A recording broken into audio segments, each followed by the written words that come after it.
നമസ്കാരം, one India Malayalam. പ്രശ്നങ്ങൾ കലുഷിതമായ സാഹചര്യത്തിൽ കര, വ്യോമ, നാവികസേനകളുടെ തലവന്മാർ നടത്തിയ സംയുക്ത വാർത്താ സമ്മേളനത്തിൽ പാകിസ്ഥാന് മുന്നറിയിപ്പ് നൽകിയിരിക്കുകയാണ്.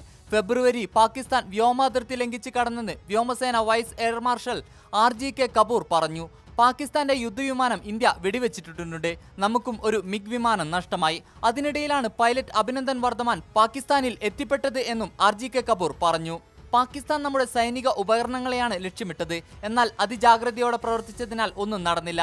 പാകിസ്ഥാൻ നുണകൾ പ്രചരിപ്പിക്കുകയാണ്. സത്യത്തിൽ അവർ പറഞ്ഞതിൽ ഭൂരിഭാഗവും കള്ളമാണെന്നും കപൂർ പറഞ്ഞു.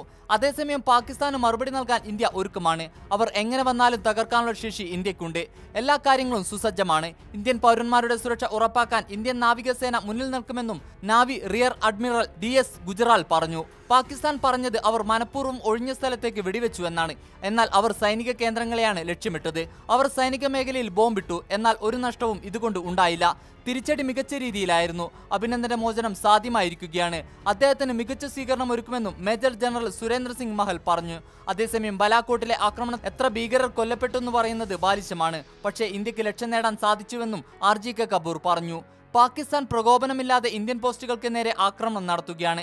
ഇതിനെതിരെ തിരിച്ചടിക്കുമെന്ന് ജനറൽ സുരേന്ദ്ര സിംഗ് മഹൽ പറഞ്ഞു. തങ്ങൾ നടത്തിയ ആക്രമണങ്ങൾക്ക് തെളിവുണ്ട്. അതുകൊണ്ട് ഇല്ലാത്ത കഥകൾ പറയേണ്ട ആവശ്യമില്ല.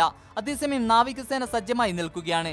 എല്ലാ മേഖലയിലും യുദ്ധത്തിന് തയ്യാറാണ്. ഏതെങ്കിലും തരത്തിലുള്ള ആക്രമണം നടന്നാൽ തിരിച്ചടി ഉറപ്പാണെന്ന് നാവികസേന അഡ്മിറൽ ദൽബീർ സിംഗ് ഗുജറാൾ പറഞ്ഞു. കൂടുതൽ വാർത്തകൾക്കും വിശേഷങ്ങൾക്കുമായി വൺ ഇന്ത്യ മലയാളം സബ്സ്ക്രൈബ് ചെയ്യൂ.